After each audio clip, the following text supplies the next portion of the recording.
Olá, meu nome é Randy Martins, professor de farmacologia aplicada da UFRN.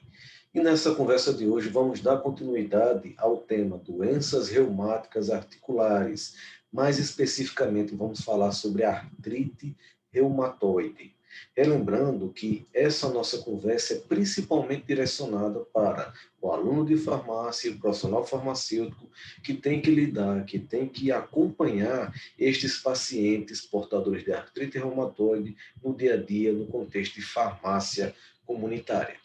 É importante, então, destacarmos que a artrite reumatoide é uma doença autoimune. Significa que eu tenho um tipo de alteração na nossa imunidade onde o nosso organismo ataca nós mesmos. Só que é uma doença autoimune de caráter inflamatório e sistêmico. Apesar de que a artrite reumatoide se associa especificamente à questão do dano articular, eu tenho outros sistemas envolvidos, o que torna uma doença bem mais complexa do que a maioria da população imagina. É uma doença, então, autoimune, inflamatória, sistêmica, caracterizada principalmente pelo comprometimento dessas membranas sinoviais das nossas articulações periféricas. Perceba que quando eu falo de articulação, eu estou falando naquela estrutura que falamos um pouquinho, de maneira um pouquinho mais detalhada, na nossa parte um desse tema, onde associamos o cuidado farmacêutico ao paciente portador de osteoartrose. O que é que origina o processo de artrite reumatoide? Eu tenho aqui uma representação de uma articulação do joelho, mais especificamente, onde a extremidade do osso, entre o osso e a cavidade articular, eu tenho uma camada de cartilagem, e no interior dessa cavidade eu tenho o líquido sinovial, que desempenha várias funções, mas principalmente ele é essencial para permitir a movimentação da própria articulação. Para manter esse líquido no lugar de maneira tensionada, que permita que ele desempenhe o seu papel, eu tenho uma membrana de contenção denominada de sinóvia. O processo articular típico da artrite reumatoide, ele envolve um processo inflamatório, como adiantamos anteriormente. Nesse processo inflamatório, eu tenho a participação primordial de células T, aquelas células do nosso sistema imune, aquele tipo específico de glóbulo branco que tem uma função predominantemente de comando. Ela desencadeia a atividade de outros tipos celulares através da liberação de mediadores inflamatórios, de citocinas. De forma bem resumida, o que o linfócito T faz nesse papel é ativar a célula B, o linfócito B, que origina plasmócitos produtores de anticorpos, só que não é qualquer anticorpo, é um autoanticorpo. É um anticorpo que se liga ao nosso próprio tecido e direciona uma resposta inflamatória para aquele tecido.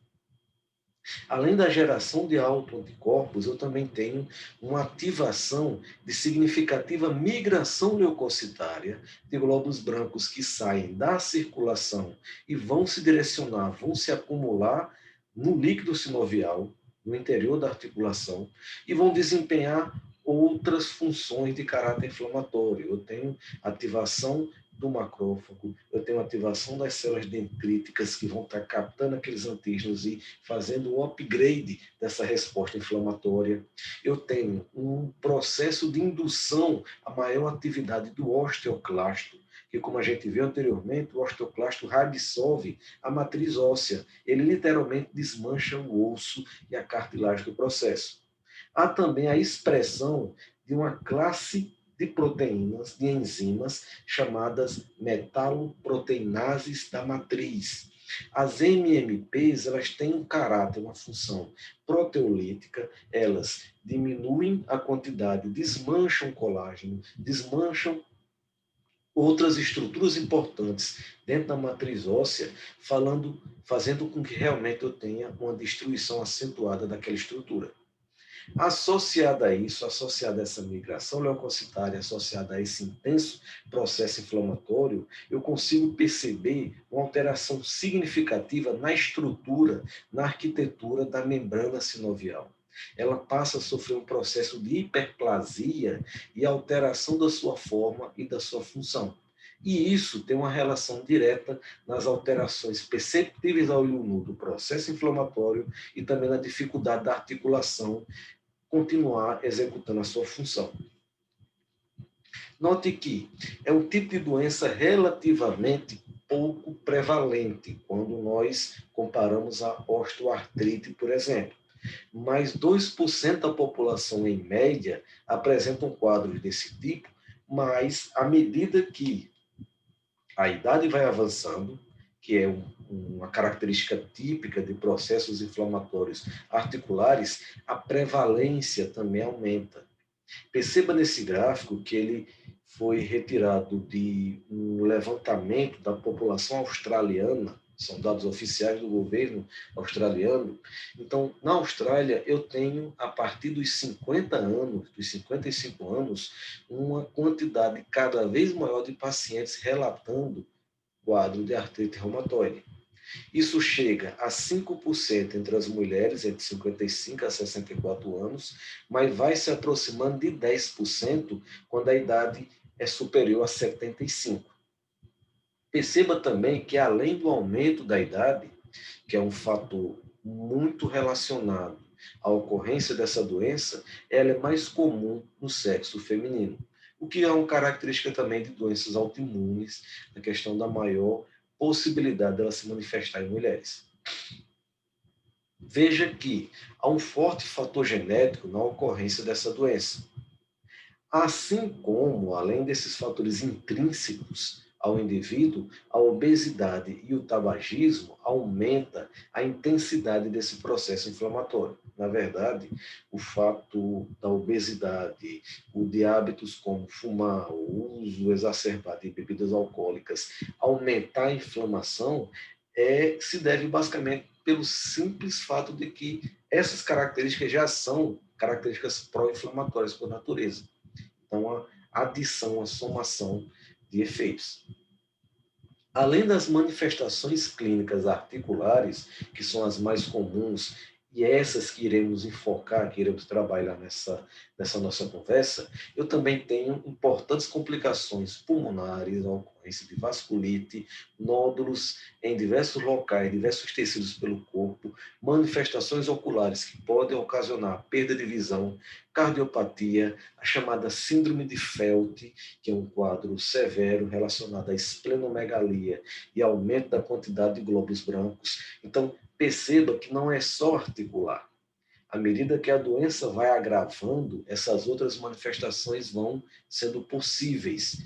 E um fato importante que iremos abordar também nessa conversa é que eu posso impedir que na maioria das vezes, que essa doença evolua para as manifestações clínicas mais complicadas e tem uma relação direta com uma boa adesão, uma boa orientação nos anos iniciais da doença.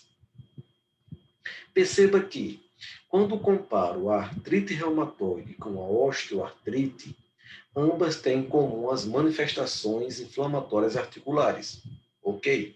Mas a artrite reumatoide, ela tem um perfil levemente distinto de quais articulações são impactadas, são afetadas. Como vimos anteriormente, a osteoartrite na mão, ela tem um tipo de manifestação de caminhando do polegar para o dedo mindinho. Então, é mais comum eu ter articulações comprometidas no polegar do que na outra extremidade da mão.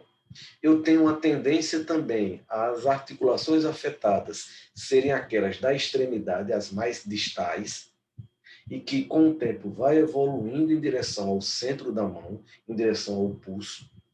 Eu tenho também uma manifestação relativamente comum nas articulações do ombro e do quadril e do joelho, que é o perfil típico das manifestações da osteoartrite, como também alterações na coluna, na região lombar e na região cervical. Perceba que a artrite reumatoide não.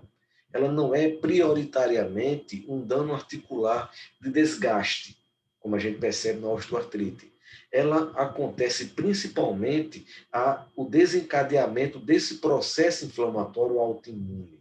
Então, perceba que não tem essa relação tão próxima, apesar não é que não seja importante, mas a artrite reumatoide ela não é tão vulnerável, tão condicionada ao esforço, a quanto mais carga aquela articulação enfrenta, mais ela é afetada, comparado à osteoartrite.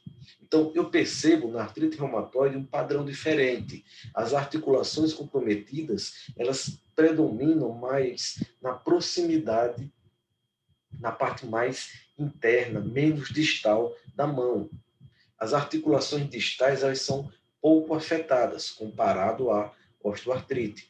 Também não é tão comum, tão frequente na artrite reumatoide eu ter comprometimento da coluna cervical. Quando isso acontece, compromete mais a região, essa região do pescoço. Ombro é menos impactado, não que não seja possível, mas acontece menos, assim como também o joelho, comparado à osteoartrite. O que é interessante também é que na artrite reumatoide eu tenho um comprometimento bem mais comum, muito comum, das articulações do pé, coisa que na osteoartrite é um tanto quanto mais raro. Perceba que essa figura e essa descrição, ela consta de maneira primorosa, o detalhamento da diferença entre essas doenças, no livro Pharmacotherapy, uma Pathophysiological Approach, um livro que é escrito por farmacêuticos e direcionado ao profissional farmacêutico que executa a farmácia clínica. Outra característica também da artrite reumatoide, além do comprometimento dos membros inferiores, além do comprometimento dos pés, das articulações dos pés, onde a gente pode observar nessa figura uma deformidade acentuada devido ao avanço da doença, eu também tenho nesse raio-x, além desse comprometimento articular, e perceba que realmente procura as articulações mais próximas ao pulso, além do próprio pulso também. É importante destacar que na artrite reumatoide, normalmente ambas as mãos são afetadas. Há uma simetria nesse sentido. Enquanto que na osteoartrose, tende a manifestar primeiro aquela mão, por exemplo, o indivíduo destro, que tem uma atividade laboral específica e usa mais uma mão do que a outra, ele tende a manifestar primeiro de maneira assimétrica. Já na artrite reumatoide, ela é mais democrática nesse aspecto. O processo inflamatório da artrite reumatoide, ele tende a ser mais severo do que a osteoartrite, do ponto de vista sistêmico realmente. Então, além de você apresentar dor articular, é comum os pacientes com o quadro severo da doença também apresentarem astenia, dores musculares e uma febre baixa, um tanto quanto constante. Do ponto de vista laboratorial, a resposta condicionada à elevação da proteína C reativa e também o aumento da velocidade de hemossedimentação estão muito relacionada de forma muito intricada à ligação da intensidade da crise, coisa que na osteoartrite esses marcadores não estão tão acentuados, não estão tão presentes. Qual é que é a abordagem farmacoterapêutica da artrite reumatoide? Na artrite reumatoide, eu tenho como carro-chefe os chamados medicamentos modificadores do curso da doença, os MMCDs. São medicamentos que têm um caráter prioritariamente de modulação da imunidade, no sentido de impedir que essa imunidade fique um tanto quanto exacerbada, onde eu tenho modificadores de caráter sintético, como metrotexato, a sulfasalazina, que é bem mais antiga, leflunomida, que é mais recente, e a famosa hidroxicloroquina. Só que, recentemente, nas últimas décadas, foram desenvolvidos modificadores do curso da doença de características biológicas, basicamente anticorpos monoclonais, como os antifatores de necrose tumoral, certolizumab, e adalimumab, como também outros medicamentos de natureza similar, como a abatacepta e tocilizumab. São medicamentos de alto custo, ainda com uma efetividade, uma segurança a ser estabelecida de maneira mais consistente, mas que são medicamentos promissores e que tendem a, com o decorrer do tempo, a única limitação realmente é o custo, a melhorar bastante o impacto do tratamento na doença. Mas veja que o que eu vou enfocar especificamente para a gente discutir é justamente os medicamentos que não necessariamente impactam na modificação do curso da doença, mas eles permitem um alívio, uma qualidade de vida ao paciente. Já que os MMCDs, como o metrotexato, que é o medicamento de escolha, é aquele que primeiro deve ser selecionado para ser administrado ao paciente, e caso ele não seja efetivo ou apresente problemas de segurança, de reação adversa, o metrotexato pode ser substituído ou associado a outros medicamentos. Desses três aqui que destaquei. Por mais 3 a 6 meses, no caso de insucesso dessa abordagem, os medicamentos modificadores do curso da doença de caráter biológico devem ser associados ou devem substituir os medicamentos sintéticos. Mas perceba que eu quero conversar especificamente, novamente, lembrando do contexto do trabalho em farmácia comunitária, sobre o papel dos anti-inflamatórios não esteroidais e analgésicos no papel de controlar, de diminuir a dor relacionada à artrite reumatoide. Eu tenho, por exemplo, entre os anti-inflamatórios não esteroidais, dentre aqueles vários possíveis, eu não tenho uma grande diferença de eficácia entre eles. Isso é uma característica importante que já, inclusive, abordamos na nossa aula sobre AINES, que, independente do anti-inflamatório não esteroidal, seja ele ibuprofeno, seja ele diclofenaco, seja ele de mesolida, ambos, todos têm a mesma eficácia no combate à inflamação e à dor no caso de artrite reumatoide. Isso deve depender muito da experiência do prescritor junto àquele paciente e também da experiência de uso anterior que aquele paciente relata. Exemplo, muitos pacientes não toleram o piroxicam devido à maior ocorrência de desconforto gastrointestinal, mas ele já pode afirmar, olha, mais a nimesulida eu me dou muito bem. Perceba que, além dos anti-inflamatórios não esteroidais, de forma similar, de forma parecida ao que foi discutido na osteoartrose, é essencial estimular e avaliar e orientar sobre a potencialidade dos analgésicos, como o paracetamol e a dipirona. Paracetamol, também conhecido como acetoprofeno, e a dipirona, o metamizol, um termo pouco usado aqui no Brasil, mas bem conhecido em outros países. Esses anti-inflamatórios e analgésicos, eles tendem a ser utilizados durante todo o processo da doença. Outra possibilidade que ataca diretamente o quanto que aquela inflamação na articulação está exacerbada, o quanto que ela está gerando dor, gerando desconforto, é a utilização de corticoides, onde, no contexto de artrite reumatoide, todo corticoide ele deve ser acompanhado de uma plaquinha, vamos dizer assim, de que esse medicamento deve ser utilizado na menor dose e no menor tempo possível, devido aos grandes problemas relacionados a doses extensas e por tempo prolongado de medicamentos corticoides, dos glicocorticoides. Eu tenho aqui, por exemplo, um dos medicamentos bastante indicados, que seria uma utilização de prednisona 15 mg ao dia, como uma dose razoável, uma dose interessante para estar utilizando no contexto da artrite reumatoide. E a outra possibilidade também, que é a utilização do corticoide de maneira intra-articular, que também discutiu bastante os prós e os contras na aula anterior sobre osteoartrite.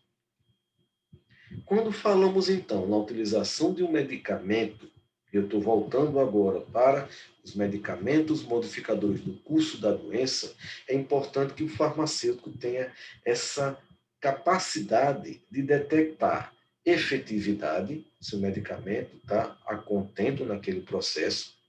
E é importante a gente ter esse olhar, estar atento a essa possibilidade do medicamento não estar sendo efetivo, justamente para conversar com o paciente, contatar o clínico, orientar a possibilidade de um ajuste, caso seja necessário, para maximizar esse benefício. Mas eu creio que esse é um papel primordial nosso, do farmacêutico, nessa história, seria a investigação sobre possível toxicidade medicamentosa. a ocorrência de reações adversas a esses medicamentos. É muito comum que esses medicamentos, sobretudo o metrotexato, ele desencadeie desconforto gastrointestinal, mais especificamente dor retroesternal, sobretudo alguns minutos após a administração, pirose, aquela sensação de queima, de azia e náusea, ou seja, marcadores clássicos comuns desse desconforto. Mas também a avaliação de marcadores laboratoriais de função renal, como a creatinina, como o clírice de creatinina, ureia e ácido úrico, também são importantíssimos para detectar potencial nefrotoxicidade relacionada ao uso desses medicamentos, destacando-se a metrotexato novamente nesse contexto. Até porque ele tem essa potencialidade, mas ele também é um dos medicamentos mais indicados, mais utilizados. Aumento das transaminases, mielossupressão. Algum desses medicamentos tem potencial para desencadear um processo de agranulocitose, que basicamente é fazer com que a medula óssea deixe de produzir glóbulos brancos, principalmente glóbulos brancos como os neutrófilos, como os mastócitos, como os eosinófilos, que são basicamente o que a gente chama de granulócitos. Perceba que, além do metrotexato, essa possibilidade relacionada à mielossupressão também está presente na sulfasalazina, assim como os demais. A mielossupressão, clinicamente, ela é relacionada à astenia, fadiga, sangramento, hematomas e, logicamente, a quantidade de glóbulos brancos e de plaqueta decai absurdamente. Logo, a investigação sobre a saúde gastrointestinal desses pacientes em uso desses modificadores do curso da doença, assim como a observação cuidadosa de marcadores hepáticos, marcadores renais e do hemograma, são essenciais para identificar de maneira bem precoce e acionar uma avaliação clínica posterior do uso desses medicamentos.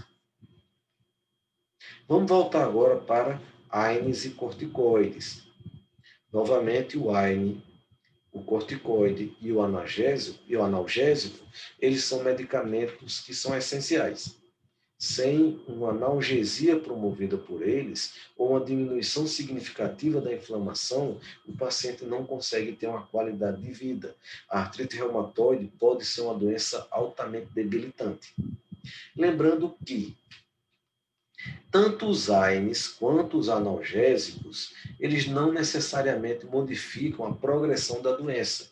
Quando você usa um desses medicamentos, você não está dizendo que está se tratando, está retardando a diminuição. Não. Quem realmente consegue impactar na intensidade e no tempo da manifestação da doença são os fármacos anteriores, os modificadores de curso. Perceba que, no caso dos AINES, dos analgésicos e até certo ponto dos corticoides, eles não modificam essa progressão. Corticoide, ele tende a ser mais incisivo. Incisivo no sentido de que ele tende a resgatar o paciente da crise de maneira bem mais fácil, de maneira bem mais rápida. O AINE é um pouco mais lento e o analgésico um pouco mais lento do que o AINE. Mas é interessante que o corticoide, ele tem maior potencial de toxicidade do que o AINE, e o AINE, por sua vez, tem maior potencial de toxicidade do que o analgésico. Então é interessante sempre estar colocando essa carta na manga à disposição do paciente, como a gente vai falar daqui a pouquinho. O que é que tem que se monitorar? O que é que tem de se atentar para esses medicamentos? Ambos os AINES, assim como os corticoides, eles apresentam potencial de desconforto gastrointestinal. A diferença é que os AINES são bem mais potentes nesse aspecto. Os corticoides tendem a ser não tão agressivos do ponto de vista de mucosa gastrointestinal. Os AINES podem, em algumas situações, desencadear até mesmo hemorragias digestivas, mas não chega a ser tão comum nesses pacientes isso acontecer, mas não deve ser uma hipótese descartada. Até porque, normalmente, as doses e o tempo de utilização desses anti-inflamatórios é significativamente maior do que no restante da população. Veja que os AINES também podem comprometer a função renal, Esse mecanismo é bem destacado na nossa aula sobre inflamação e, novamente, na aula sobre AINES. Em contraposição, os corticoides tendem a ter um menor desconforto, ok? Mas eles alteram de maneira bem mais universalizada a maneira com que o organismo funciona. Eu tenho um desequilíbrio associado à pressão arterial, eu tenho tendência à elevação dos marcadores de perfil glicêmico, como a glicemia de jejum ou hemoglobina glicada, e aumenta também o risco de fraturas. Está destrinchado esse mecanismo em nossa aula sobre corticoides. Perceba, então, que o cuidado farmacêutico ele deve estar assentado em 4 pilares. Vamos colocar dessa maneira. E eu estou falando aqui especificamente do contato, da conversa, do bom vínculo com o paciente.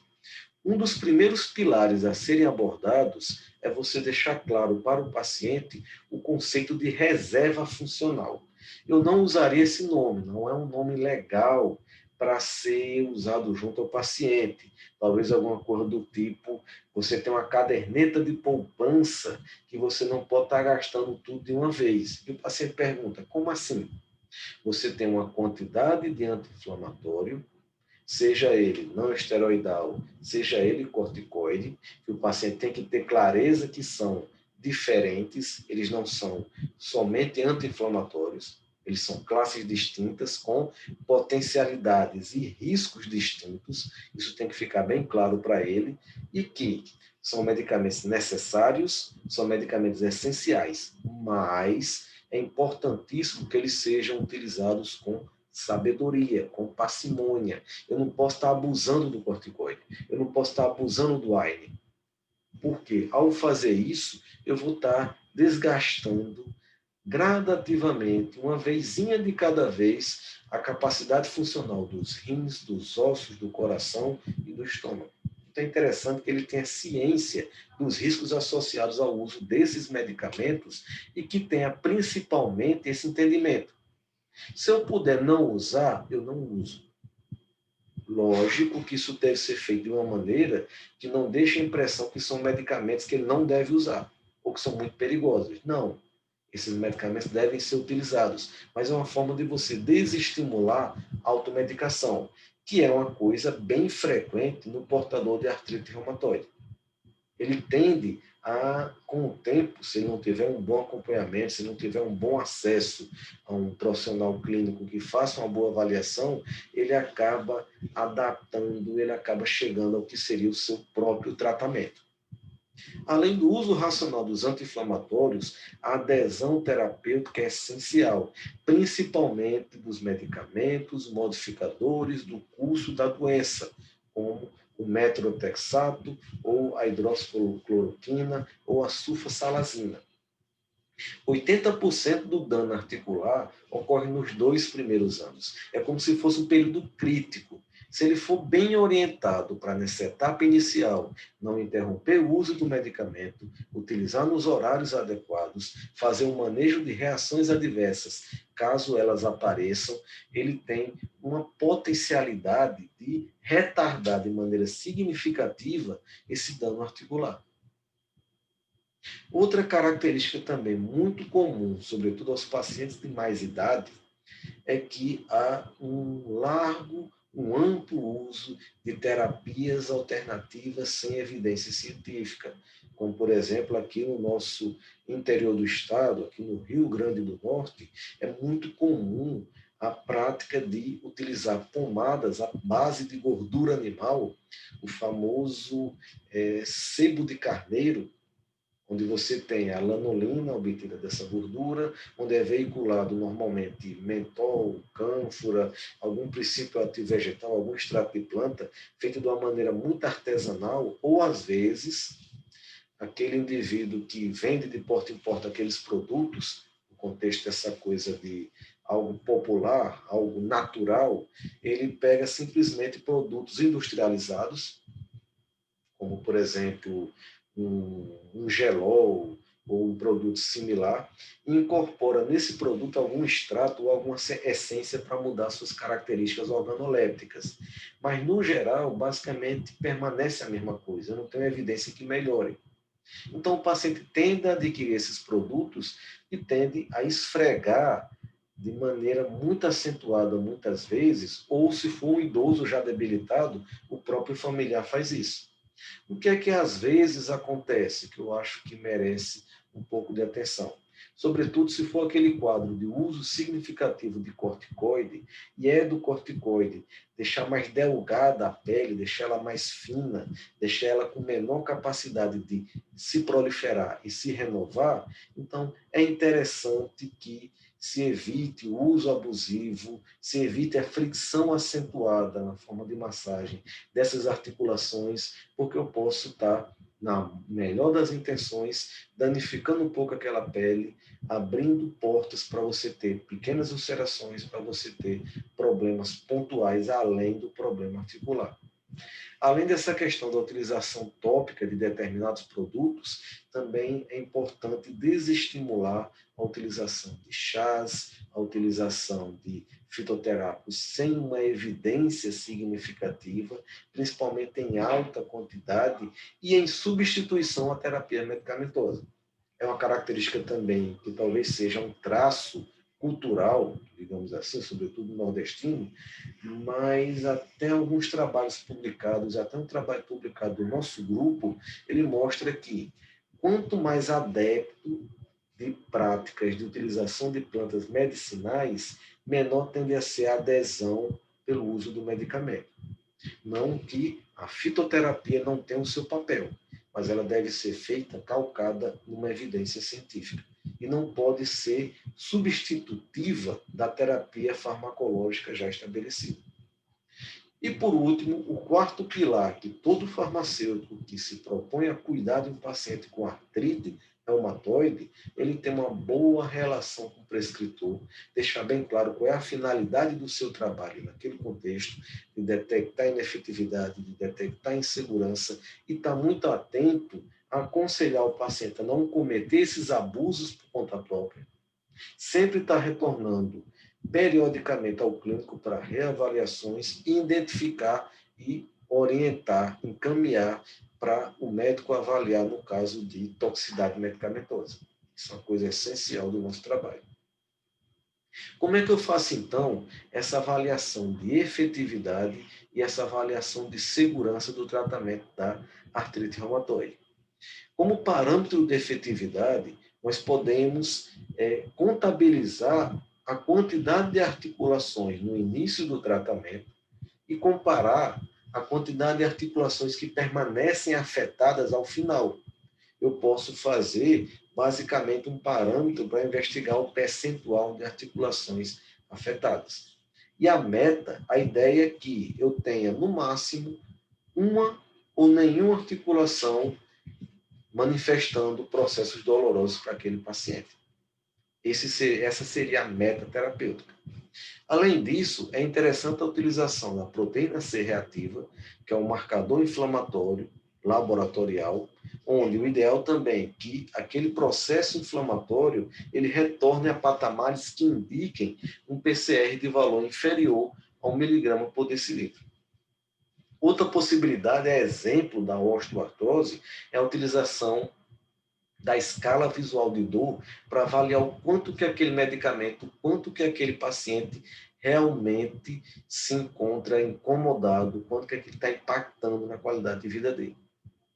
Do ponto de vista da segurança, eu tenho a avaliação do desconforto gastrointestinal, a ocorrência, a possibilidade de hemorragia e surgimento de sangue nas fezes, além da avaliação da função renal e da função hepática, principalmente.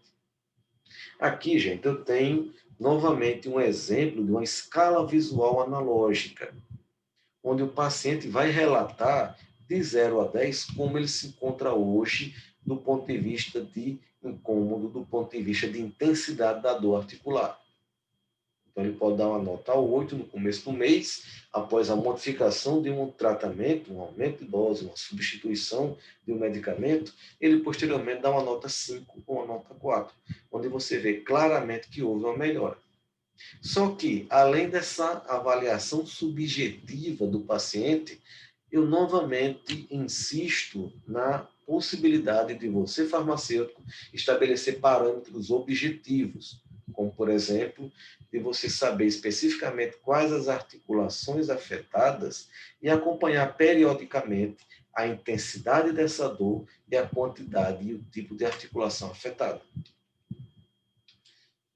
Para se aprofundar um pouco mais em doenças articulares inflamatórias, eu recomendo a leitura da diretriz da Sociedade Brasileira de Reumatologia, intitulada Osteoartrite, entre parênteses, artrose, tratamento, onde ele traz a abordagem farmacoterapêutica e não farmacológica para esse tipo de problema, que foi trabalhada na parte 1 dessa aula. Eu também tenho o consenso de 2012 da Sociedade Brasileira de Reumatologia para o tratamento da artrite reumatoide. E é ele também que destrincha essa potencialidade, destrincha o papel do anti-inflamatório, do corticoide e do analgésico junto a esses pacientes. Relembrando, gente, que quando possível é sempre importante deixar a possibilidade que o paciente use a dipirona e o paracetamol em substituição ao anti-inflamatório. E o uso do anti-inflamatório em substituição ao corticoide. Impacta muito quando ele sabe o benefício que é usar um analgésico em detrimento desses outros medicamentos, logicamente, quando é possível. Além disso, eu novamente reforço o livro Pharmacotherapy, uma Pathophysiological Approach, um livro essencial, onde aborda várias doenças no contexto do trabalho do farmacêutico. Outro material disponível também na internet é o Guia de Atuação Farmacêutica em Pacientes com Artrite Reumatoide, que é um guia que utiliza a metodologia DADI, metodologia espanhola da Universidade de Granada, mas especificamente esse foi escrito por um grupo colombiano. É um material que vale a pena realmente dar uma olhadinha. Eu queria novamente agradecer a atenção de vocês.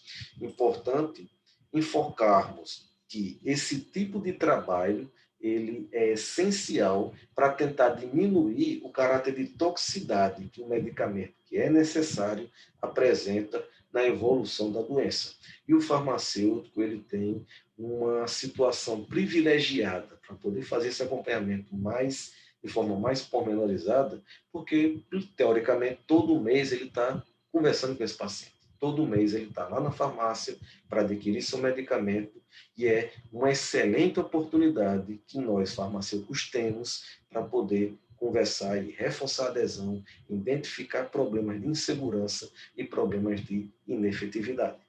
Obrigado.